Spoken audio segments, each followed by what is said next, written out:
Ahmedabad municipal corporation દ્વારા ભ્રષ્ટાચારની પરાકાષ્ઠાને પાર કરી અમદાવાદમાં એર ઇન્ડિયાનું પ્લેન ક્રેશ થાય 250થી વધારે લોકો જીવ ગુમાવે, તેમાં ગુજરાત રાજ્યના પૂર્વ મુખ્યમંત્રી પણ આવી જતા હોય, એમને પણ જીવ ગુમાવ્યો હોય.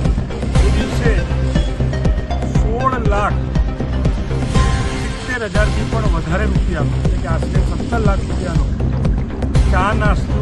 ચા અને નાસ્તાની મેજબાની કરી છે. મને એવું લાગે છે કે આ મોતના મલાજાનું અપમાન છે.